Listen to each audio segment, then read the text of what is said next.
What's up, everyone? Welcome back to the KO Breakdown here on the Playmaker Podcast Network. I'm your host, the fight analyst, Garrett Kerman. With me, as always, is my man, Joe Danger himself, Jesse Hobson. What's up, man? How's it going? Breaking down fights, it's what we do. I make money, you tune in, and you need to send stuff to me. I need to capitalize. Let me bet for you. I have a new Discord and you can join it and I will bet for you. Okay. All right. Actually, before we get into breaking down any fights, we have a very special guest with us. He goes by the name of the Brick, Jimmy Flick. What's up, man? Welcome back. What's up, man? Been a long time. Yeah, bro. How's it going? How are you, man? We missed you over here. Hey, man, I'm doing good, man. Right now, I can say I'm a full-time UFC fighter. So Yes. Kudos, man. We've been following your journey, especially me and Jesse, for the longest time. We were very sad to see you retire, but we were so fucking happy when we heard you were coming back. I want to know what's your emotions going into your unretirement fight. man, there's none there, man. I'm just it's only been 2 years. I've had longer layoffs when I was actually active fighting.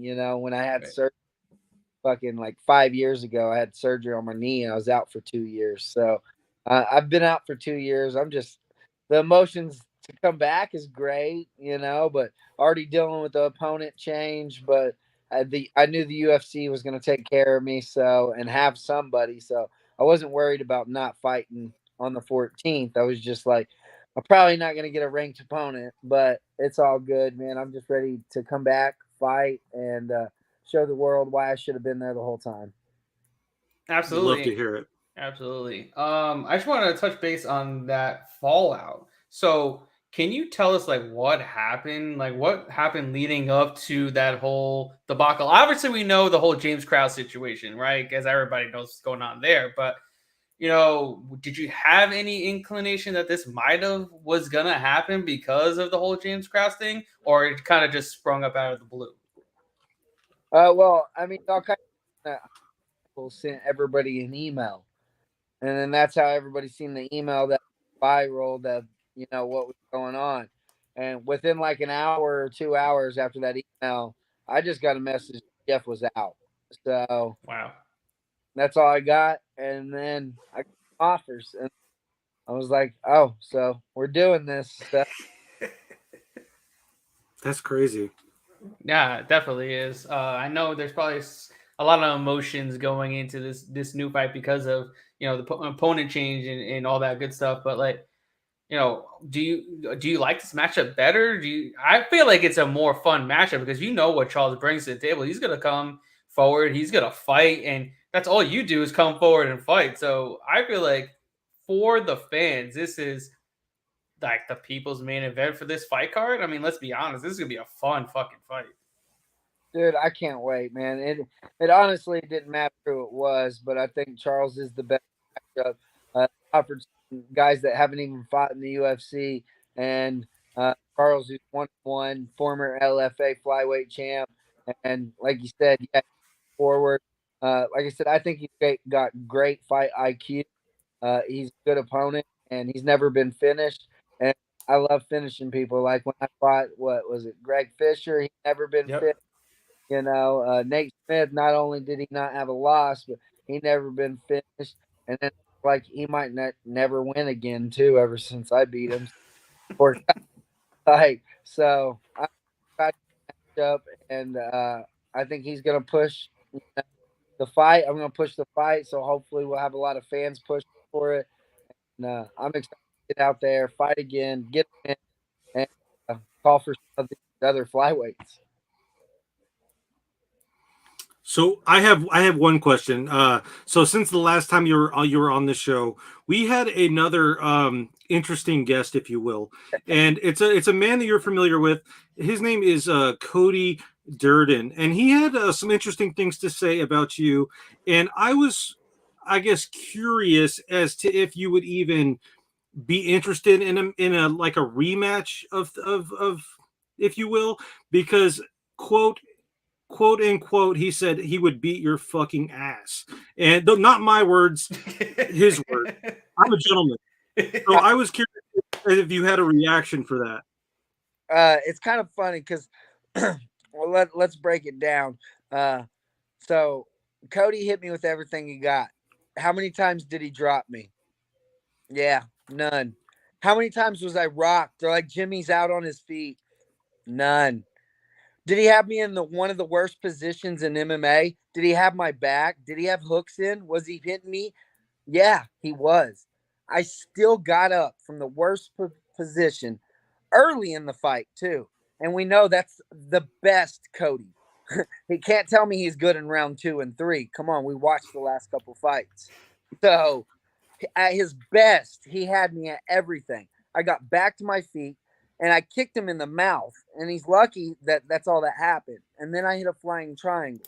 All right. Yeah. So he did get kicked in the face. His hands were down when I kicked him in the face. I just turned into a flying triangle. And then I would love to hear his take on this. Everybody's like, hey, man, when he lifted you up, what did he say? What did he say? What did he say? I was like, he told me that his knee popped. He asked if I heard his knee pop. I said, nah, I just felt you tap, homie. So let's think about this. So if he's asking me, did I hear his knee pop? That means that's when he tore his ACL because I hooked his knee from a flying triangle while he couldn't slam me. So if he did blow his knee and he had surgery, that's why. Not because it was before the fight. He wants to make up all these excuses. If he would have took it like a man, it might have, but let's be honest, man. I'm coming back after a 2-year layoff. Why the hell would I fight him? It makes no sense. Now, if we win a few down the road, if the UFC wants it, bet we'll do it. But I can tell you right now, he was not offered. And the Russian, I can't say his name right, but I'm going to learn it because I am going to fight him. And he said he wanted to fight too on Twitter, but they never offered him either. So I never even got those. So I had 2 other offers of newbies and then Charles Johnson. And Charles Johnson's the man. So let's go. Gotcha. Thank you for that. I will say that Cody did, he did hook me up with some Fat Leap gear, but I'm going to need some brick gear to compete. So expect an order from this guy very soon. Yes. Definitely. But yeah, I mean, that's kind of cool because, they know that you were getting all these, new fights, new guys coming in. And I'm glad that you took the Charles Johnson fight over the other 2 that you told me that you had, because like I said, better matchup. But I mean, granted, this is a fight where either you could get a 50K bonus for a finish of the night, or you get that 50K bonus for fight of the night. Yeah. So either way, I feel like you can come away with an extra 50 Gs. Even Charles could possibly come away with another 50 Gs. I know he was campaigning for this fight. You normally don't get guys that are really want to fight each other and they actually get the fight. And there's no animosity. They just want to fight. They're like, I want to put on the show. And I know you guys got to put on the show. So, other than, the match itself, what made you want to take this fight other than the others that were offered to you? Well, actually, the first one was a Brazilian, and I was told he said no. And he looked pretty big and hasn't fought at flyweight a lot. So I'm pretty sure on 6 weeks, that's probably why he said no. And then the other one, it was just thrown at me. He was from some other country, never fought in the UFC either.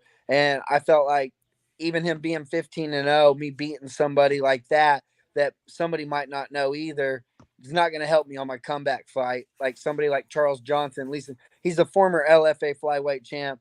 One of the one and only, if not few, that defended the flyweight title. And he's 1-1 in the UFC, man. And so why not? Another one popped into my mind when you said comeback, and excuse me if this is a little too forward. A lot of things have changed in your life since the last time we talked, And I'm really curious, like, what's the dating scene like for a UFC fighter? Do you like, buy them? Like my go-to before I was married, I used to send girls waters. And then that way it would kind of open up the conversation. And then if they'd be like, why the hell did you send me a water? And I'd be like, well, I don't know if you're worth, a shot, and then it would get them over to talk to me. But I'm just curious as to, like, when in the conversation do you mention, that you beat people up for a living, and, how are you navigating all of these new changes in your life? That's a really good question. I love it. So, well, at first, man, I didn't know what to do. Talk about 11 years of just, committed to somebody. And then, yeah, it was weird. And the first time, it was actually pretty easy because I knew the person, and, I just, kept bumping into somebody I knew from a long time ago. And then, so I didn't have to tell, some of them who I was. And it's not like when I go out, like my buddies, they took me out and we're at Buffalo Wild Wings watching fights, and they're acting like, yeah, you can get her. I'm like, dude, none of them girls know. I was like, I am not that big, dude. I was like, I bet if I stood up right now and yelled and asked how many people know who I am, I said maybe 4 people, and they're all going to be dudes. I promise. Like, and I can't say I won 50K. I won 50K like 2 years ago. They know damn well I ain't got more. So, like, but I ended up, getting with a girl that trains jiu-jitsu, and so I'm just settling down with that right now. Got my mind down, and got somebody that loves to roll and do jiu-jitsu and understands what I'm going through. So happened quicker than I thought, but like, what the hell? Like you said, what are you gonna do? I'm a UFC fighter. Like, I'm gonna get out there and fucking find out. So that's what happened, but it went really well. I'll tell you that. It went really well. Well, congratulations. I do a lot of interviews. I interview actors, directors, and voiceover artists, and that's kind of one of my go-to questions to break the ice. Like, did you ever tell someone that you were the voice on Magic School Bus and get laid? And more often than not, the answer is yes. So I'm happy to hear that it works in the MMA world as well. Congratulations to you, the prick. Oh man, that's a good one. That's Jesse for you. But yeah, I mean, we are a betting podcast. You know that. You come on here, you give picks. You give out Flicks picks. We see you week in, week out. So we want to know what Flicks picks are for UFC 282. Let's do a little rapid fire session here. All right, we'll do the main card. We'll go through it. You just give us who you think gets the dub. We'll start off the first fight. Bryce Mitchell taking on Ilia Topuria. Who do you got? Man, dude, this fight I think is crazy, man. And I'm a huge Bryce Mitchell fan. I was supposed to fight with Topuria because Cody got the pink eye, and on that December 5th, and that's when he knocked out Jackson. And Yep. dude, Yeah. I'm glad we didn't fight on that card. Well, I mean, if I would have got a flying triangle, I probably still would have got the 50K, but there were so many knockouts on that card, man. And that's the first time I seen that dude fight. And I think he's a monster. But I think Bryce Mitchell's, dude, I love Bryce Mitchell, dude. He's going to go forward. I think if he can get it to the ground 100%, he's going to control him. I think the first round is going to be very dangerous. But if Topuria don't get him out of there in the first round, and he talked about he cuts a lot of weight too because they wanted to move the date of the fight and stuff like that.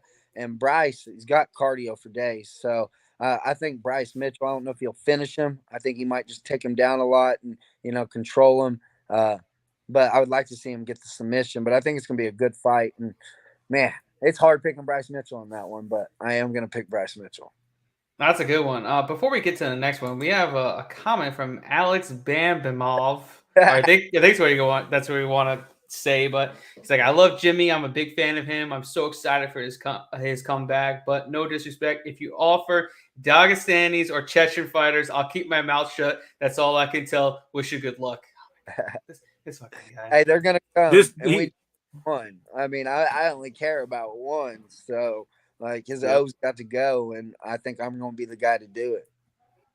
Yeah, Alex thinks he's a Russian himself, and he's definitely not. So, I love it, man.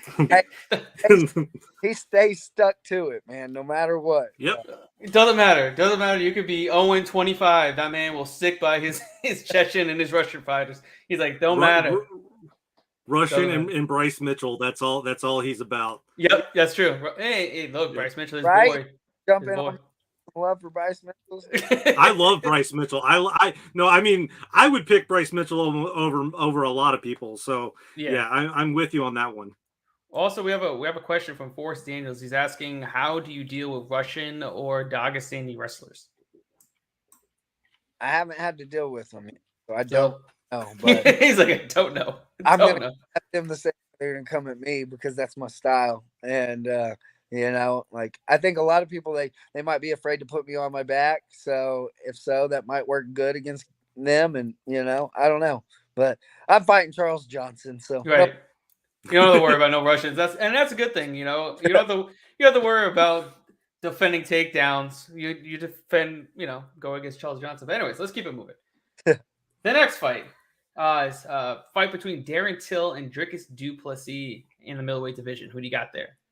Man, poor Darren Till, man. It's like this guy. He's finally getting a fight, and I think it's a bad matchup. And like, I like this other dude, Duplessis, and he's 3-0 in the UFC.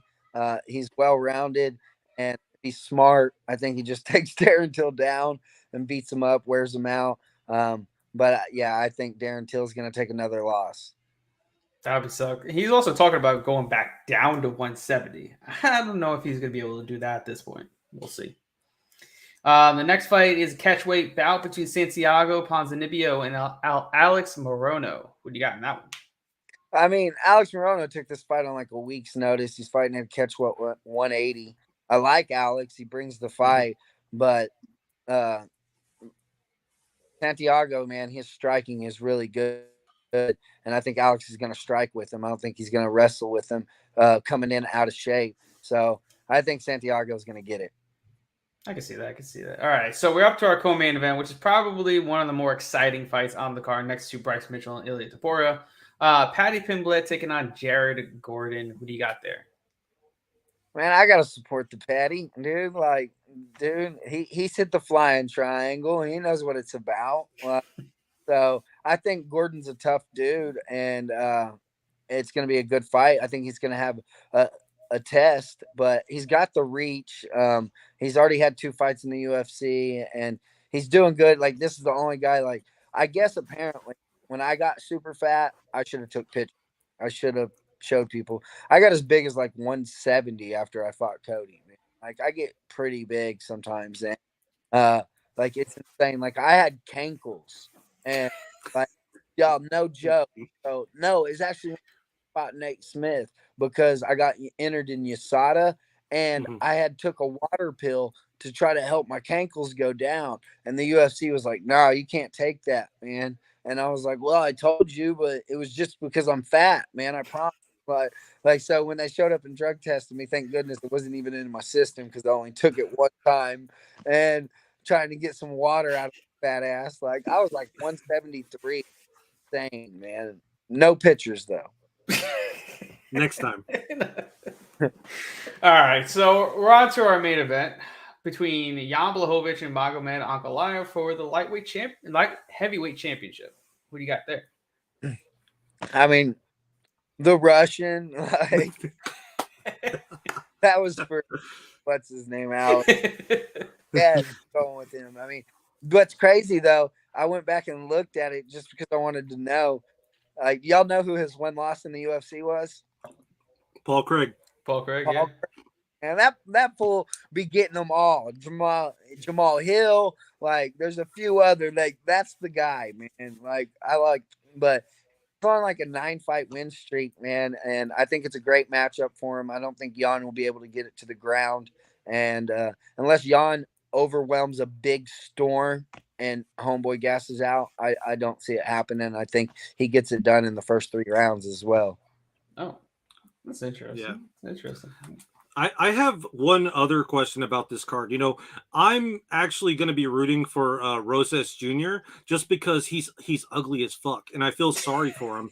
I mean, parents said that he could be Santa Claus before he could be a UFC fighter, and and honestly, I'm not sure if he could do that because he would scare the children.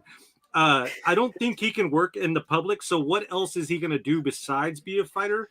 What do you think about this kid? Like, I'm very curious as to what do Yeah. other UFC fighters think of this guy?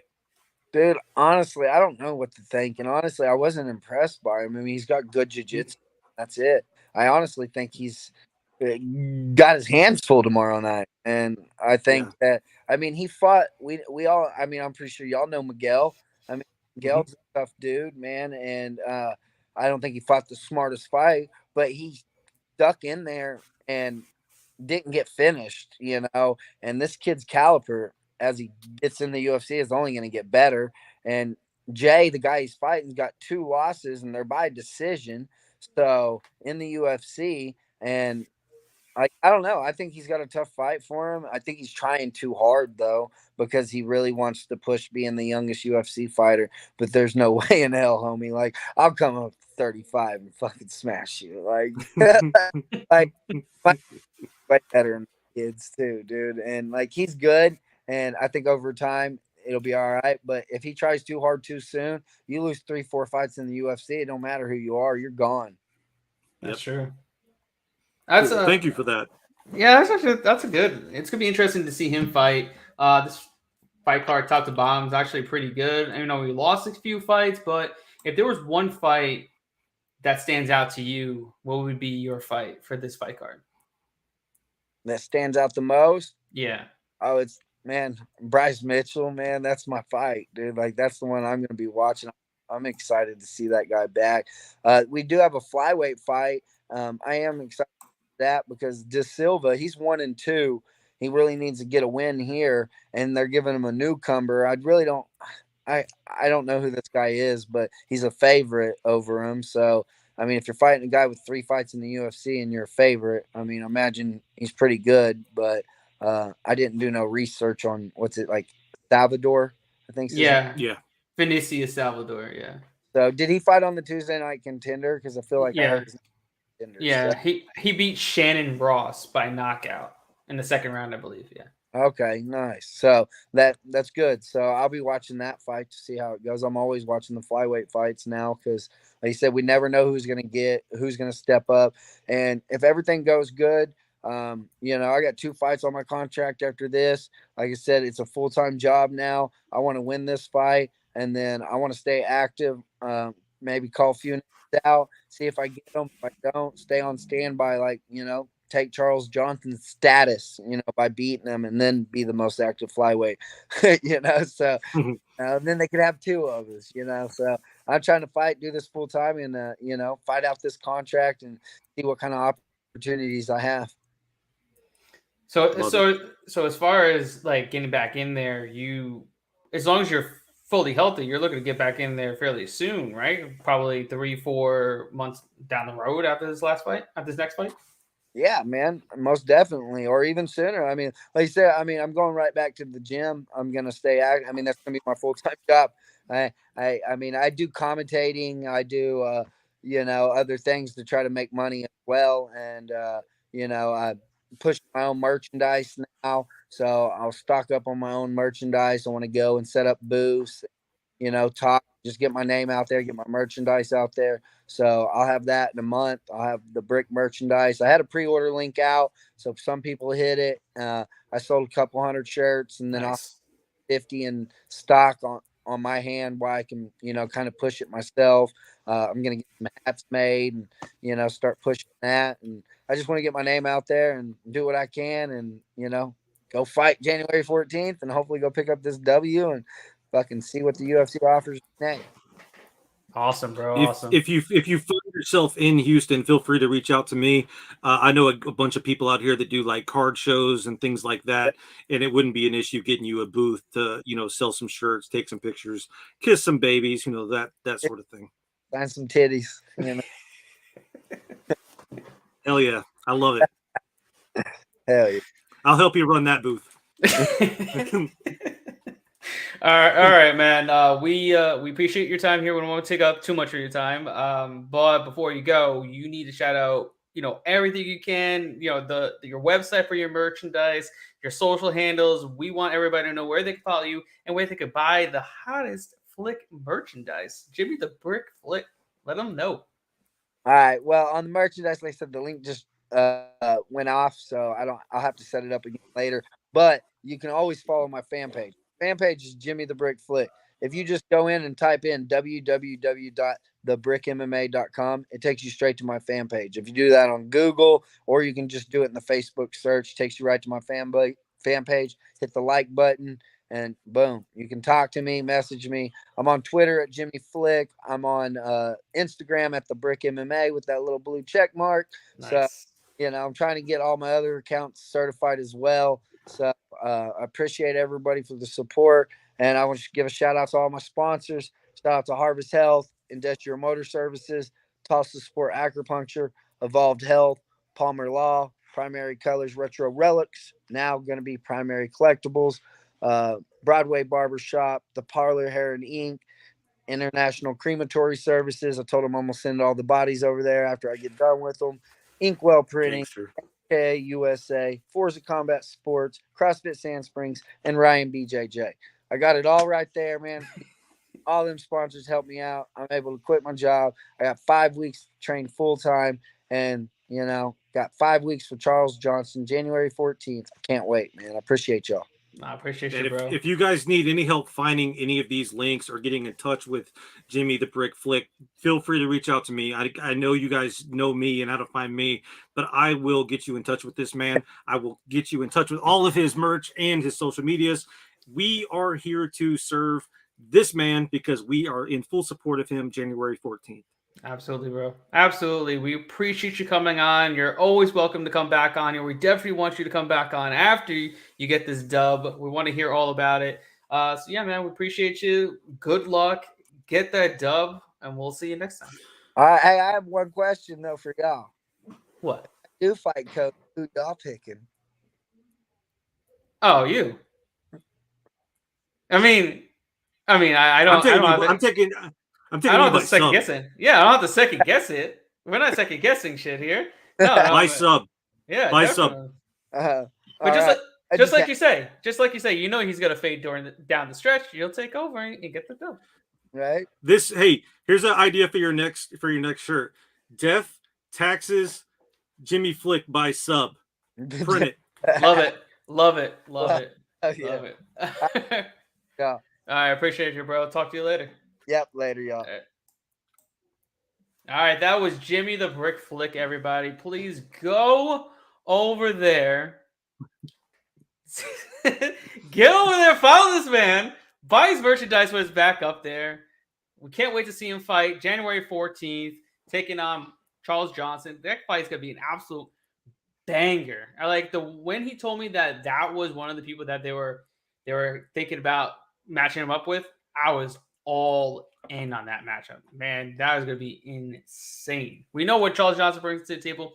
We know what Jimmy brings to the table. It's going to be a barn burner. Yeah, I like it sucks though because I like both. I like Jimmy. I like Cody. Yeah, I know. Like they're gonna have to fight for my friendship. Right. I don't want to talk shit about either one of them. I just think Jimmy wins. I like Cody. I like Jimmy. Well, we'll see if it ever happens again down the line. I mean, I think it will. I think they have that love-hate chemistry between the two of them. It's a very exciting fight. Cody's starting to get some wins under his belt as well. When Jimmy gets back in there, yeah, I know he's getting huge wins, and then you got Jimmy getting back in there, getting some more wins, and that's I feel like they're destined to fight each other sometime later down the road again. That is one that if that happens, no matter where it is, we will be there. Yes, we have to be there. We have to be there. I will break my sobriety for that one as well. So it'll be a monumental day. Bro, I'm looking forward to it. All right. With that said, we're here to break down some fights. We're here to put money into your pockets. UFC 282 on tap this Saturday night live at the T-Mobile Arena in Las Vegas, Nevada. Anyways, Let's start on the prelims. Our first fight up is in the bantamweight division between Cameron Simon and Stephen Kozlow. Right now the line is, I think, Cameron Simon's like a minus 380 favorite, right? No, he's minus a minus 360 favorite, and the comeback on Kozlow plus 295. Who do you got in this one? So Cameron, I wasn't really sure what to think about him going into the fight on Tuesday night, but he really impressed me. Like, holy shit, this kid can fight. He impressed you? He impressed you? Yes. I wasn't impressed. Well, I mean, who won the fight? Right, but how and why did he win the fight? Who did you have money on? Well, I mean, if he actually impressed me, I wouldn't care who I had money on. I had money on Kim, right? Yeah. But at the end of the day, the reason why he won is because Kim fought like an absolute dumbass and starts to grapple and tire himself out for no apparent reason in round 2.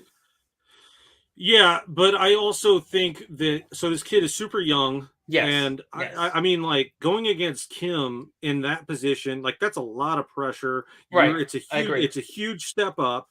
Like, there was a lot of things about him that were impressive. I guess that's what I should say. No. I mean, we can. I'm just busting your balls, but you're fine. But that's what's kind of interesting about this matchup. I don't agree with the line. He's fighting another young and hungry prospect, Kozlow. But he does have a weird ass nickname. Did you catch it? No. It's Obi-Wan Shinobi the Pillow, which is really strange. But he hasn't really faced anyone worth a shit either. At least Cameron had some decent wins leading up to the Tuesday fight. But he wasn't really tested. So that's why this line is a little deceiving or a little off to me. Kozlow won't have anything that Cameron hasn't already seen. At least I don't think. Both are tough, so I assume this one does go the full 15 with Simon getting his hand raised. That's my prediction. I do think he wins the decision, but I'm not too confident in it just because I didn't find that much footage on Kozlow. Yeah, you really couldn't find much footage on either one of these two. Last time we couldn't find any on Simon. Right, because Simon is behind a paywall. And I believe Kozlow is also behind a paywall as well. He fought for Combat Night, which is based down here in Florida. But he's a jiu-jitsu guy. 10th Planet, Jacksonville is where he trains out of. He's got various different submission wins. I think majority of his wins are by submission in the first round as well. Definitely can't play Simon at this price. He's super young, super green still. It doesn't mean he's bad. I think he's got a lot of promise, but super young, super green, only 6-0. And then Kozlow, another guy, super green, only 6-0 as well. But the only thing I would kind of think about betting on is Kozlow by round 1 submission, which is at plus 1,500. That's the only thing that I would even remotely throw $5 to $10 on, because this fight is kind of bonkers all together. It's either, and I feel like that's the only prop that really stands out to me, because you can make a lot if you're just betting a little bit on a plus 1,500. I mean, I think you can lose a Happy Meal, to win. I think people could lose a Happy Meal, can risk a Happy Meal for a potential $100, essentially.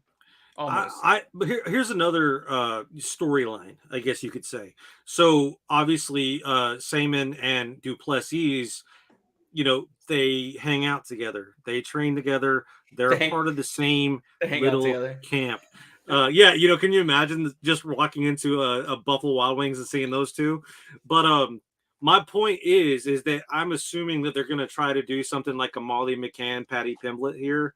But that really all depends on if Duplessis beats Till in devastating fashion, which is very possible. We shall see. Let's keep it moving. All right, our next fight up is in the men's flyweight division between Daniel Da Silva and Vinicius Salvador. Right now, Salvador minus 250. Come back on Da Silva plus 210. What do you got? Silva, I hate to go against my boy Jimmy Flick, but he has 3 very telling losses in a row. So Salvador opening up at -200 was a gift. I hope you snagged that because I did. Him knocking out Shannon Ross, that's another huge feather in his cap, and I don't think the feathers will stop this weekend. Look for Salvador to find another one and a KO when he faces Silva this weekend. Both will have moments, but Salvador will eventually find the finish. I like him by KO. I think it's money in the bank. Yeah, I mean, I'm very reluctant to play a Contender Series alum in his debut at -250, but I think he is the right side here. De Silva is the better fighter, but he has absolutely no chin. Yeah. His chin, I don't even think he has a chin on his body, because if you get knocked down or knocked out by Victor Altamirano, you need to stop fighting. That's just no bueno. That dude cannot. He's got pillows for hands. It's just no. At least Vinicius Salvador, I think 13 or 14 of his wins have come by knockout. The dude has some serious knockout power. The under is at under 1.5 is -220. That is insane. And it's not like Salvador is like fucking Ngannou out here. It's just that De Silva has literally no chin, and I expect this Salvador to really put it on him and get probably a first round knockout. Let's be honest. I mean, he's gonna touch him, and he's probably gonna go down. Like, I don't want to say immediately, but he's definitely gonna get that. I mean, Salvador to win in round 1 is -110. -110. I mean, damn. They're like, okay, this dude's gonna get a first round knockout. Salvador to win by knockout in round 1 is only +115, +120. That's like a heavyweight fight. Yeah, that's pretty crazy. I mean, you don't see that at flyweight, but they're seeing like this man is dust. His chin is dust, and he's gonna get dusted by Salvador. So yeah, I got Salvador getting the dub as well. What's the round 2? What's the KO round 2? Well, for him to win round 2 was +500, but for him to win by knockout in round 2, hold on. So by knockout in round 2 is +650 to +700. I mean, that that might be worth taking a stab at it. Just cross your fingers and hope he can last. I'd say you hit both. The round 1 at +120, then you hit the round 2 at +700. Yeah, I would do that too. That's safe, but daddy needs a new pair of shoes. So I mean, I might just put both on round 2. But the dude has a cool name, okay? So either way, Vinicius is gonna win this by KO. Be smart with your money. Be smart. All right, next up, we got a fight in the featherweight division between Eric Silva and TJ Brown. Basically a pick 'em, -110 across the board. Who do you got? I cannot believe that this is a pick 'em. I really can't. Despite being a bit on the older side, Silva is a beast. I cashed big on him during the contender fight. I know you did too. And I'd assume we see more of the same here. He's probably going to get Brown down with ease. And instead of winning via ground and pound this time, I think he actually finds the choke. Brown just can't compete with this dude on the ground. Many can't. So it is what it is. I don't think that he'll be able to ground and pound TJ Brown, but so I'm liking the sub here. I like Eric Silva.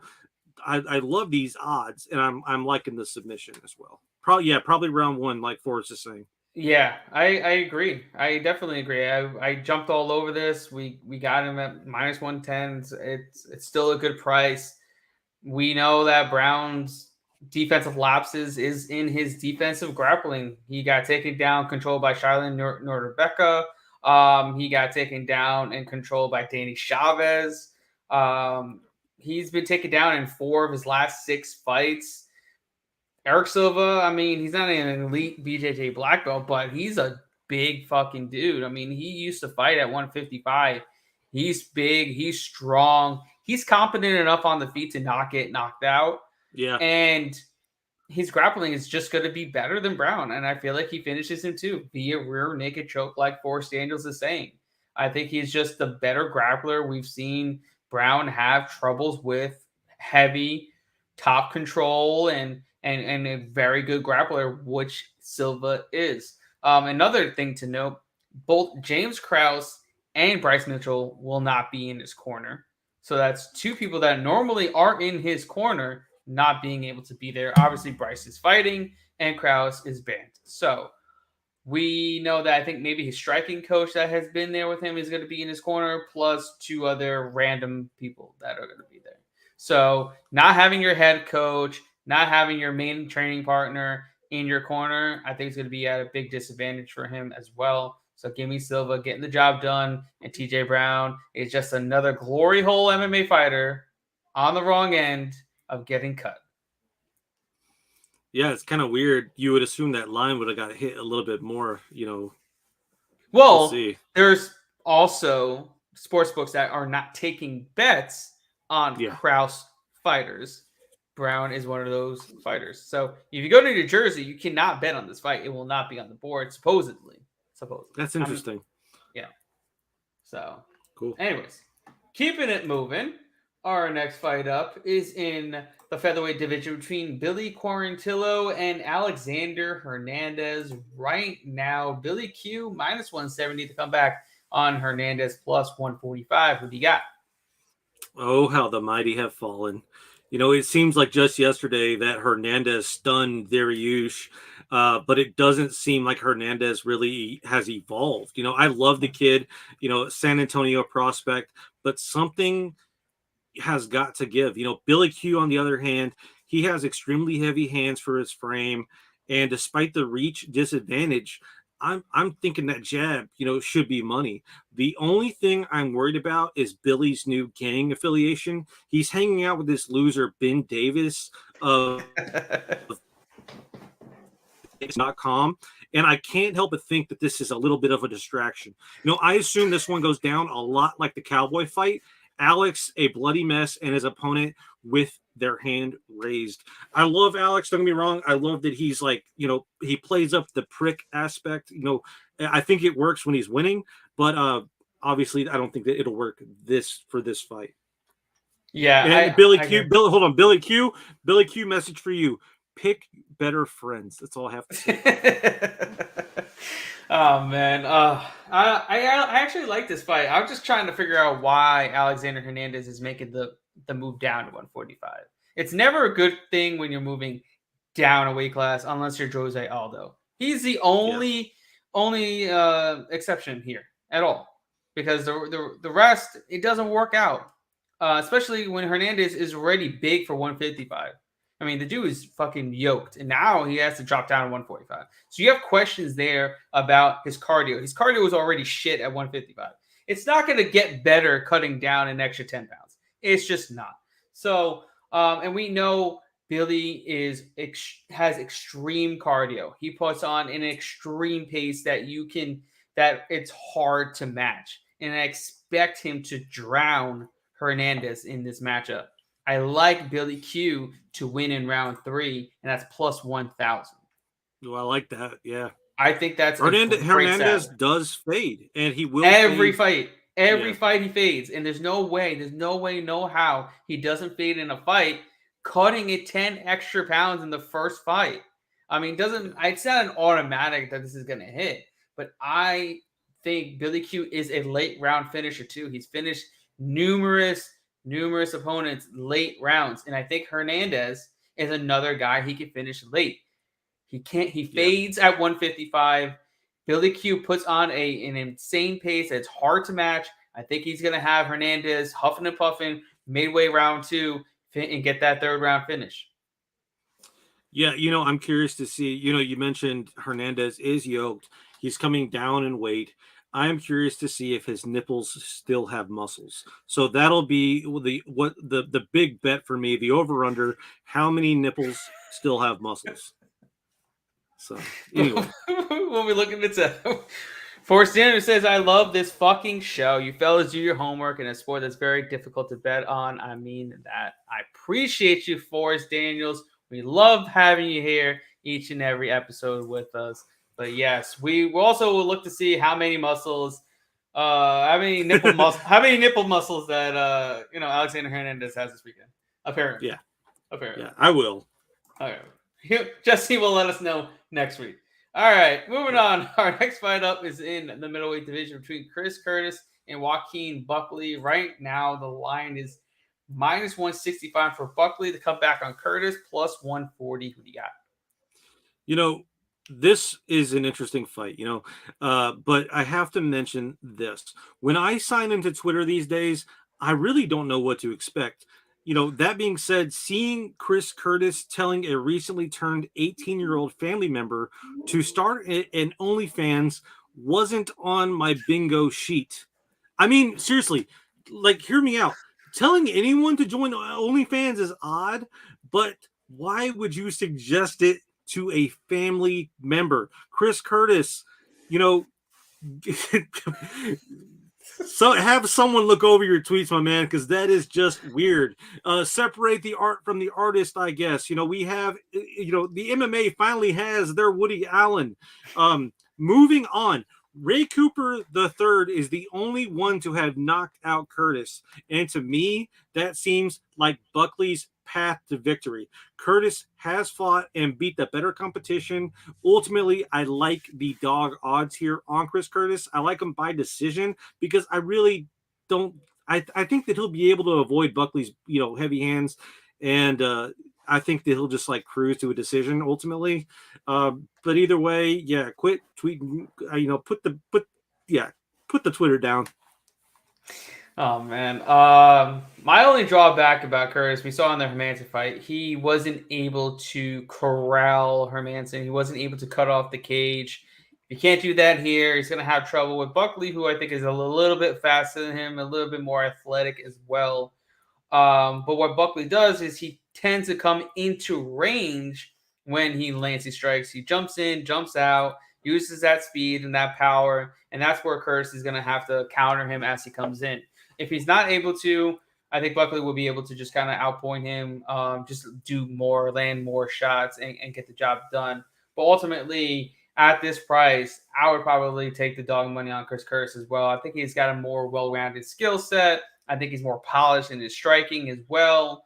But my favorite play is sticking the over 1.5 rounds. I got it at minus 150 early in the week, but it's now at minus 170. Both these guys are extremely durable. I don't expect either one of them to get a knockout, or at least early knockout. I expect it to go over 7.5 minutes. I mean, let's be honest. These two dudes they're extremely tough, extremely durable, and I'm expecting a very closely contested fight for 15 minutes between these two. Yeah, simple as that. Simple as that. Moving on, our next fight up, I believe, is also in the middleweight division between Edmund Shabazian and Dalcha Lungiambula. Right now, Shabazian is minus 295. The comeback on Lungiambula plus 245. Who do you got? Yeah, dude. Honestly, I want to be excited for this fight, but it's hard to be excited for it. Edmund had so much promise, and then it just vanished. Yeah. It's gone. Dalcha's only shot is really a quick KO here, because if he doesn't get it in round one, he kind of just slow. I don't know. He's it's weird. But I really don't see that happening. I mean, it is possible, but Shabazian does seem smarter than that.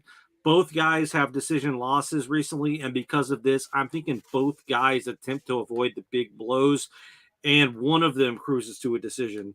While Dalcha does have the reach advantage, Edmund seems to understand his body a bit more, and he's decent enough on the ground. Decent enough. I'm hoping he learned from the Hermanson fight and keeps this one at range while jabbing Dalcha along the way.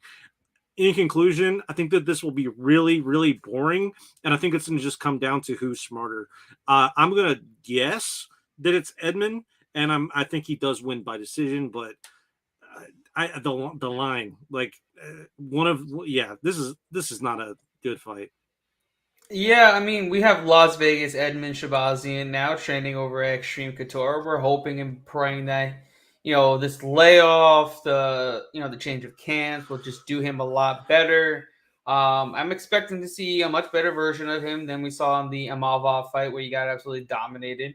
And then he's also getting a massive, massive step down in competition in Dolce Langiambula. I mean, Dolce, he's got decent wrestling, he's got decent power, but he just can't put it together. He's looked lost in there. He's slow. He fades as the fight goes on. Shabazian's much bigger, much longer, much better striker.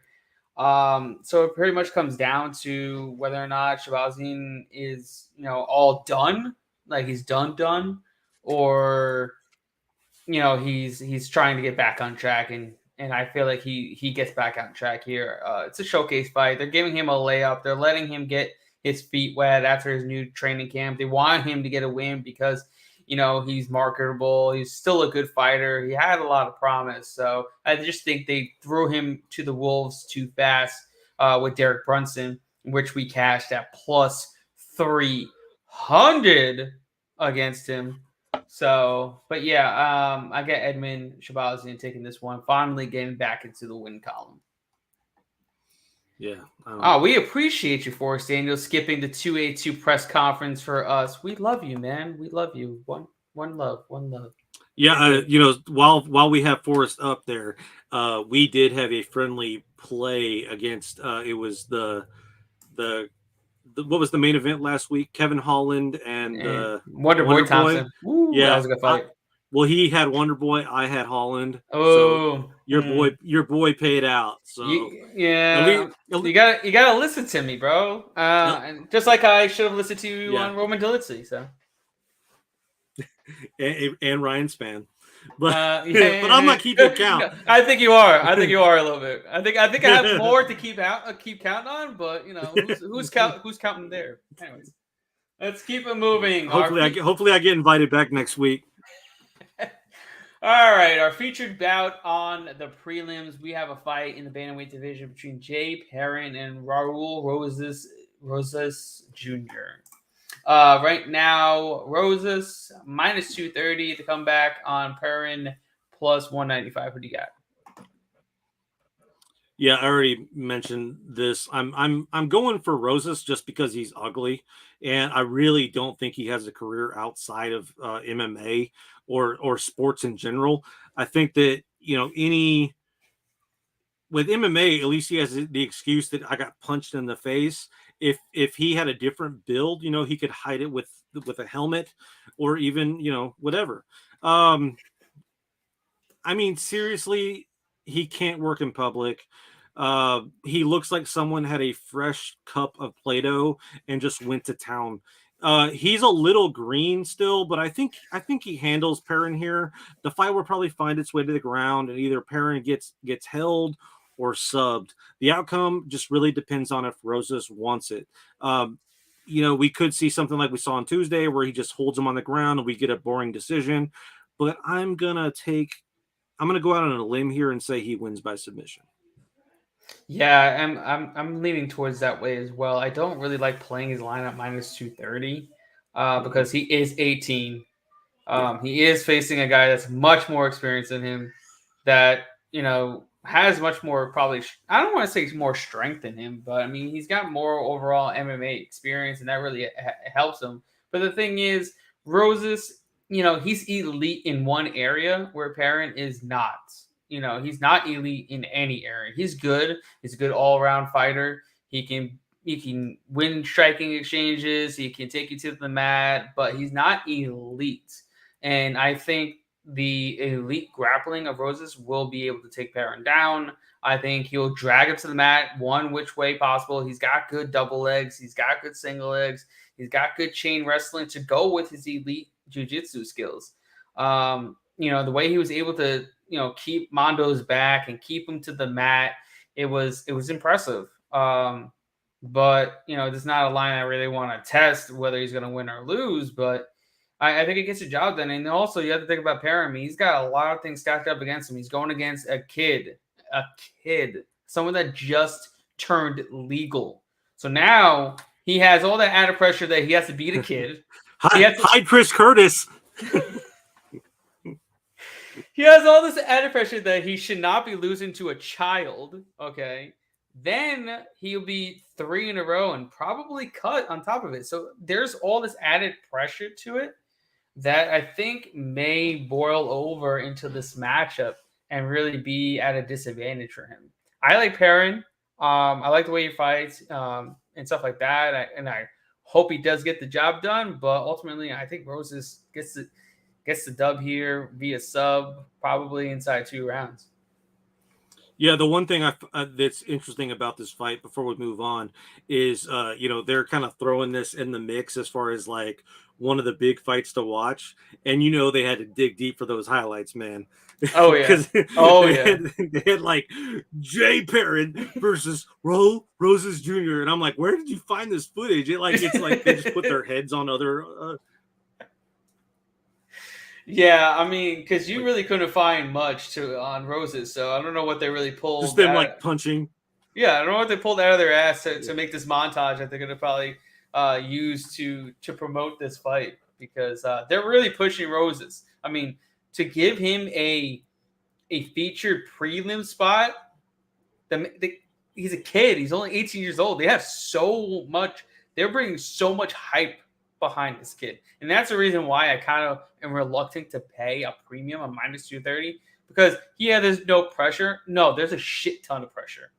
That's a lot of fucking pressure for a kid to be in a sold out arena. You're the featured prelim on ESPN, and you're gonna pay him at -230. Where Perrin really, yes, he has a lot to lose, but at the same token, he doesn't have as much pressure as Roses does, because he has to deliver, because he is now like the golden boy of the UFC. I mean, he's the youngest UFC fighter. He's one of them on the roster. He's the youngest kid to get signed to UFC at 17 years old.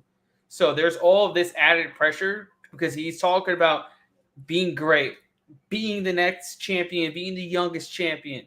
I mean, there's a lot. You're putting a lot of pressure on yourself saying that type of stuff. So we'll see if he, that pressure really makes or breaks him. We'll see what happens. But ultimately, I do think he wins, though. Well, on the other side of that coin, though, this is the most attention Perrin has probably ever got. And the few interviews that I have seen with the Roses, he handles it pretty well. But he does. He definitely does. I mean, he's smooth. He's smooth on the mic. He's smooth on the mic, other than him sounding like he's got something in his mouth. But other than that, he's smooth on the mic. The kid knows he's very witty. The Santa Claus comment was pretty funny. I gotta give it to him. The kid knows how to talk on the mic. It's not about some, now it's different. It's not just all about how you can fight. It's how you can market yourself. And this kid knows how to market himself. If he gets the win here, I'm sure he's gonna be talking a hell of shit on that mic. So it's gonna be interesting to see who he calls out next. Yeah. All right, let's keep it moving. I didn't even think we got. I think I missed the fight. My bad, everybody. I missed a fight in the heavyweight fight between Jair Zinho Rozenstruik and Chris Dawkins. I just fucking leapfrogged that shit. My bad. Right now, that line is -170 to come back on Dawkins, +145. What do you got on that one? Yeah, I thought you skipped it so that I wouldn't make a suicide joke.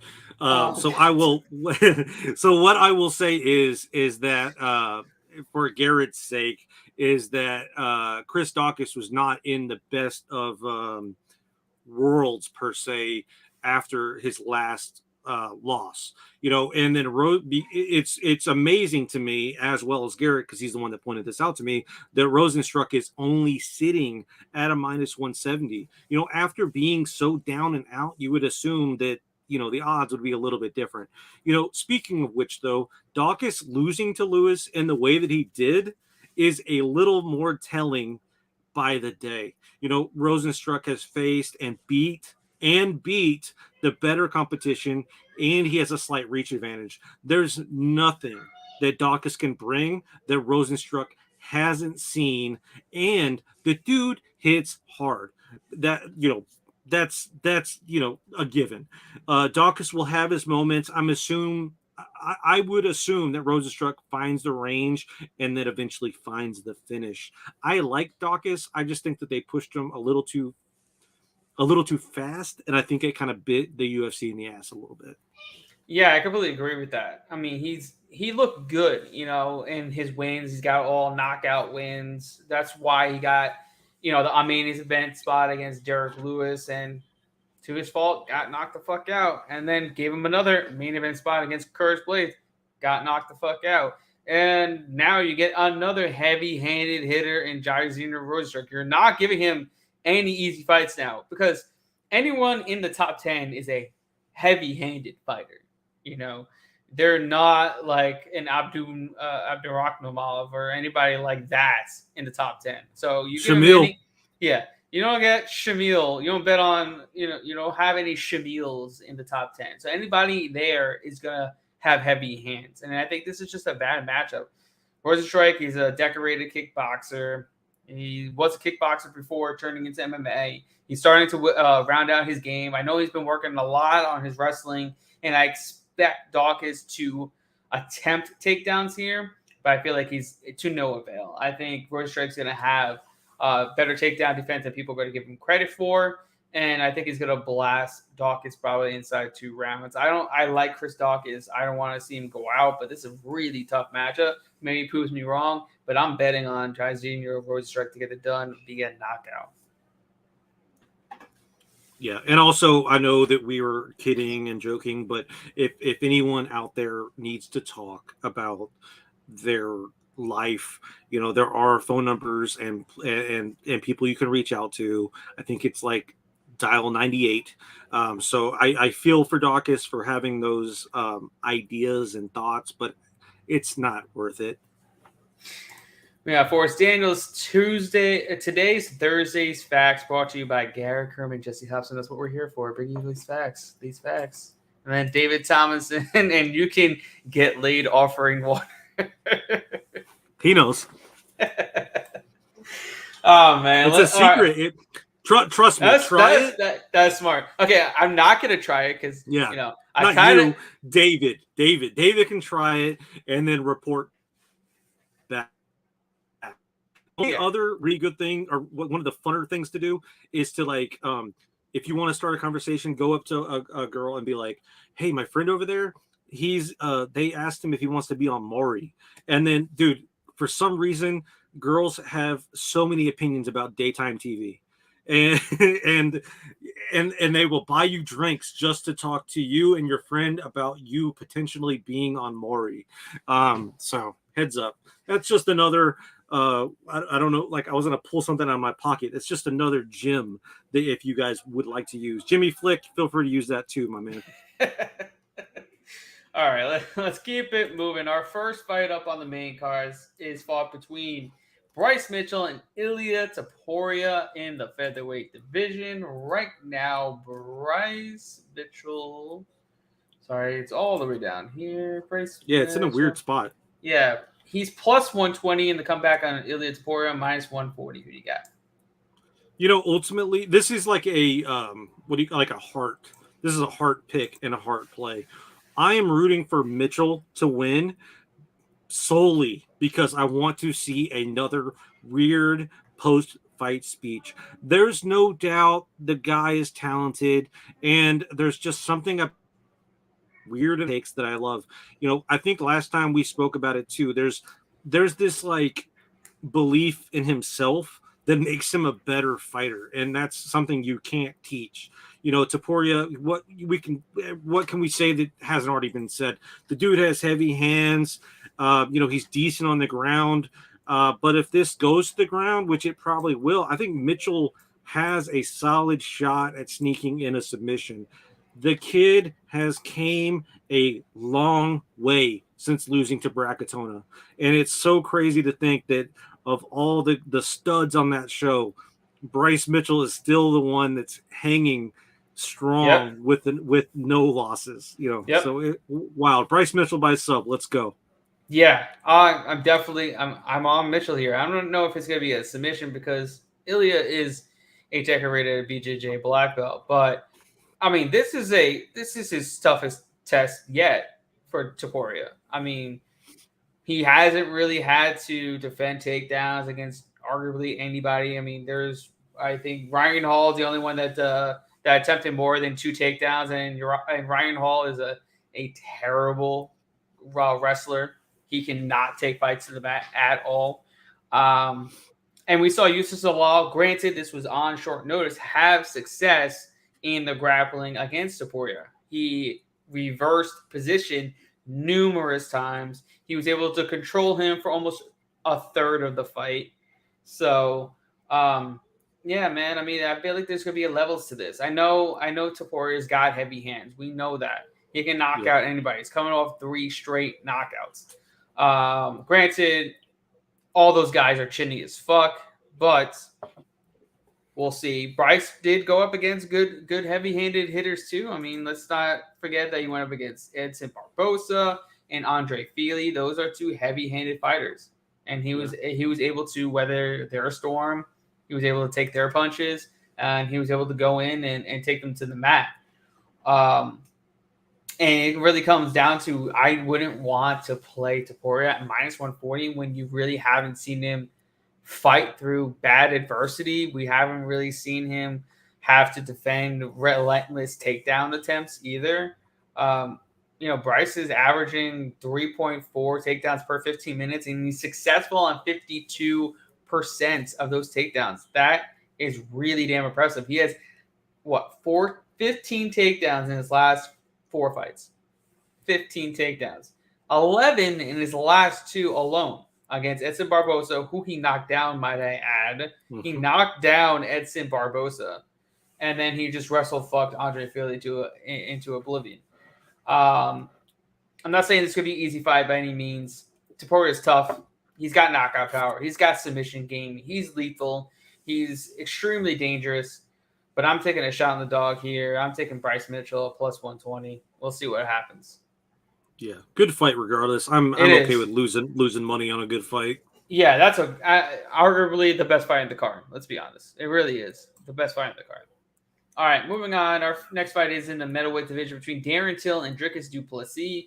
Right now, the line is -175 for du Plessis to come back on Darren Till +150. It looks like money is steadily coming in on Darren Till. Yeah, it's because of his abs. I am not really sold on du Plessis. I mean, I thought he looked decent against. It looked decent enough against Brad Tavares. I actually got a couple decent lines live, and I cashed insane in that fight. But I really truly believe, Tavares kind of like faded, and then ultimately du Plessis got very lucky. His weird running punches, he does like these jumbled punch things. They started to connect, and I think Till may be a little more hip to that approach than most people will give him credit for. He is on a horrible run, but he's faced good competition. Call me crazy, but I think this one does go the full 15 minutes. Both guys will have their moments, and at the end of the fight, it'll be anyone's fight. So because of which, hot take, okay, I'm going to throw a Hail Mary here, and I'm going to take Darren Till by split decision. Du Plessis should connect the heavier blows, but I'm counting on vintage Till as he looked really good in shape. He did show off the abs at the presser. He did show off the abs to old One Eye. I feel like Till is not done, and I think the judges are going to award him for that. So we'll see. I like the split decision. I think it's out there, but I think there's a shot. I mean, it's not a bad dart throw. I'm personally not going to touch this fight at all. I mean, I think du Plessis is the right side, and I would wait until the line comes down a little bit more. But, I mean, there's too many question marks surrounding Darren Till. I know he's only lost to elite competition, and maybe he's in better shape now. But he's coming off a long layoff. He's coming off injury after injury after injury. You really don't know what you're going to get from him. And then he's talking about going back down to 170 because he's not having any type of advantage at 185 at all. He's not faster. He's not more powerful. He just doesn't have to cut as much weight. That's pretty much it. There's no advantage that he has at 185. Dricus Duplessis is faster. He's bigger. He's stronger. He's more powerful. He has literally all the advantages. But with Till, I think he's definitely the much more technical striker of the two. He can catch. He can catch Duplessis as he coming in with those looping shots and those running punches. Till doesn't have a lot of power, but he has the precision and he knows that he can get it there fast. That left hand is like a piston. It comes fast. It's very good on the counter. And I feel like Till's takedown defense is going to really be tested. It's going to look. We're going to see how Hamzat has really helped Till in his takedown defense for this matchup. So that's why it's a lot of question marks. I mean, we're going to see either the best version of Till we've ever seen, or we're going to see a guy that's pretty much done against an up-and-coming, surging prospect. So ultimately, I'm going to take Duplessis to win, but it's a fight that I'd rather just watch and see what happens. I read something about Darren Till said he got like poked in the eye, almost to the point where like the finger was like almost all the way in his head. Yeah, I heard that too. That's wild. Well, I think it's bullshit, but if he does lose, he'll say, I'm basically Bizbing 2.0 now. So we'll see what happens. All right, moving on. Our next fight is it's a clashweight fight between Santiago Ponzinibbio and Alex Morono. Right now, Ponzinibbio minus 180 to come back. On Morono plus 155. What do you got? Yeah, I'm not sure taking this fight on short notice is the best move for Morono. Flick kind of touched on this, and I have to agree. He doesn't have the best chin, and I think Ponzinibbio will come determined to find the knockout, especially after getting 2 split decision losses. Morono is tough, but I wouldn't exactly call his recent wins spectacular. Unlike Morono, Ponzinibbio had a full camp, and after losing, he vowed to come back with vengeance. And I'm holding him. I think he finds the knockout very early, probably round 2 at the latest, round 1 at the latest, early in round 2. Yeah, I've been up and down with this fight. I wanted to take the dog money on Morono because Ponzinibbio is just a shell of him for himself. He's looked like absolute trash can trash. But catchweight fight, I feel like Morono's going to be a bit slower than he normally would be. Taking this fight on just about a week's notice. Going against a heavy-handed fighter. He just got dropped against Semmelsberger in his last fight. Granted, he won the fight, but Semmelsberger is not Santiago Ponzinibbio. I think I'm rolling with what you're saying. I like Santiago Ponzinibbio to get the job done as well. Even by knockouts, plus 215. It's not a bad stab there. Not at all.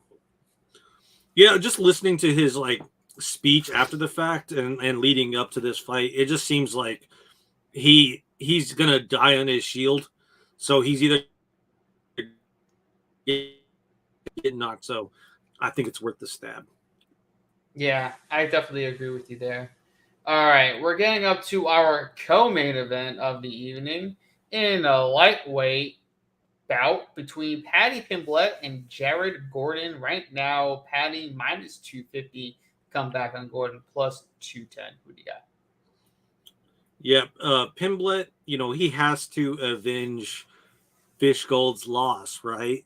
I mean, I love Paddy as much as the next guy, but this, we can't argue. This is a huge, huge step up in competition. Gordon is crafty, and he has a hell of a gas tank, especially lately. But considering, Pimblett's team has been here before, and Paddy does have the reach advantage, and let's not forget, Paddy is good on the ground. I do think he does find the knockout finish. Both guys are skilled, and anything can happen, but I'm gonna side with the cash cow on this one. I think the cash cow does lose eventually, but this is not the fight. If the line climbs a little more, I may have to take a stab on Gordon just out of principle and hope for the best. But if for some reason this makes it to the scorecards, I'd assume that judges would want to avoid any altercations in the Vegas parking lot and side with Paddy. I like Paddy Pimblett by KO. Yeah, I've been on the fence with this one. I don't think we could play Paddy at minus 250. It's going to be a sweat. Yeah. It's definitely his toughest opposition yet. We can't forget this man. I know he's at 145. Lost to Soren Bach and Nad Niramani. Okay, yep. Both guys not better than Jared Gordon. All right. Also, Paddy lost a round to Jordan Levitt. You don't lose a round to Jordan Levitt if you think you are an elite fighter. I don't think Paddy is an elite fighter. He's an entertaining fighter. He's a charismatic fighter. He can talk. He's a fun fighter. He's a fan-friendly fighter. He's not elite. He's not a top 10 fighter. He's not a title aspirations fighter. He's not. He's got many, many holes in his game that the elite of the elite will be able to exploit. Whether or not Jared Gordon is that person to exploit is we'll see if that's the case. I know Gordon is super tough, super durable. He's very well rounded. He can grind you out on the mat, like he did against Joe Selecki. Great fight. He can beat you on the feet like he did in his last fight. So he's gonna come forward. He's gonna push a pace, and he's gonna make Paddy work for this win. I think it's gonna be a close fight. I think it's gonna go to judges' scorecards. I don't expect Pimblett to lose the judges' scorecards, but you never know. Gordon, normally if he loses, it's by finish. He's been finished in each of his losses. We'll see what happens, but ultimately, and like you said, if this hits minus 300 on Pimblett, I will take a shot on Gordon. Like I said, out of principle. This is a fight where we have to play the numbers here. I will take a shot on fading Paddy against his toughest opposition if this creeps up to like plus 250, where I think it's going to end up. Yeah. Well, and the thing about Gordon is like you said, if he does lose, he does usually get finished. Right. The guy does go out on his shield. He wants the win. He has a great story. He has a great voice as well. And he wants to fight. You know what? Paddy can't get in his head because, he's heard it all before. What are you going to say about the guy? Even his own mom says horrible shit about him because, Gordon has had a tough life, but he's trying to make right. And he's a great fighter. So I'm very excited for this fight. A lot of questions will be answered. It'll be fun. Right. All right, we're up to our main event. The light heavyweight championship is on the line. Jan Blachowicz looking to be a two-time champion, taking on Magomed Ankalaev. Right now, Ankalaev minus 285 to come back on Blachowicz plus 240. Who do you got?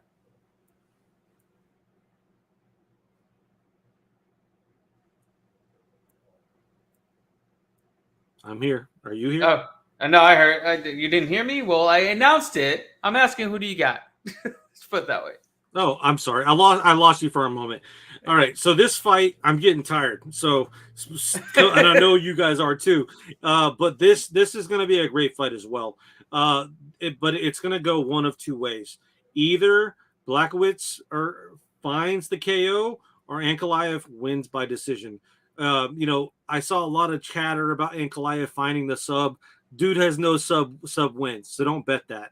I've been doing this long enough to know that if there are two possible outcomes, side with the guy whose name ends with the letter V.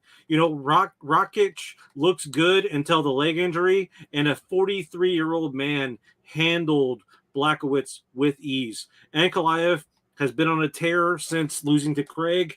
And if he sticks to the game plan, which I think he does, he will find the belt and the decision win. Takedown, pressure, win. repeat, win, win, avoid Paul Craig, Ankalaev by decision. Yeah, I agree. I'm very confident Ankalaev is now the next champion, and then this division now runs to him like pretty much knew that it would. I mean, it was the inevitable for Ankalaev to finally get this title shot. We know what he does well. He's able to keep his range very well. He's a very good striker. He looked very good in battering Anthony Smith in his last fight, finally getting a knockout and not a decision. But I feel like he's going to play it smart here, utilize some grappling, stay at distance, keep out of the Polish power, as people would like to call it, of Jan Blachowicz. But even that, I don't expect Blachowicz to get a knockout. I mean, he's only got 3 knockouts in the last, 8 years? 3. And they're calling this Polish power. I don't know what Polish power that people are talking about, but this guy's got 3 knockouts in the last 8 years. And all 3 knockouts were against guys with 0 chins. So, yeah. I don't think that power is going to really come into play here. It's going to be a very technical, striking battle between these two. A lot of kicking, a lot of jabs, maybe some clinch work, but ultimately I got Ankalaev just being that much better and getting a unanimous decision win. I think he's like plus 240 to win by decision as well. So yeah, I got Ankalaev getting the job done. We made it. We made it. Forrest Daniels is saying, put it on record. I'm going to put it up there for you. Put it on record that I'm picking Jan by 3rd round knockout. Polish power could return here. I'll bet you. He's like, I'll bet you. Just slide in those DMs. Slide in those DMs. Yeah, I'll take it. All right, guys. That's what we got for you for this week's breakdown here on the Playmaker Podcast Network. Thank you for Jimmy Flick for joining us, letting us know about his new fight coming up, and giving us Flick's picks. Go check him out on all of his social platforms. Go get some of his merch when it drops again. Guys, please head over to Playmaker on all social platforms. Give them a follow. They have great content pumped out, giving you some great betting knowledge over at Playmaker Bet as well. And also go to PrizePicks. Go to PrizePicks, sign up using Props Live as a promo code for 100% deposit up to $100. With that said, we will see you guys next time. We'll be back next week, same time. As always, we're out of here. Adios. Thank you guys for staying with us throughout this entire time. Adios.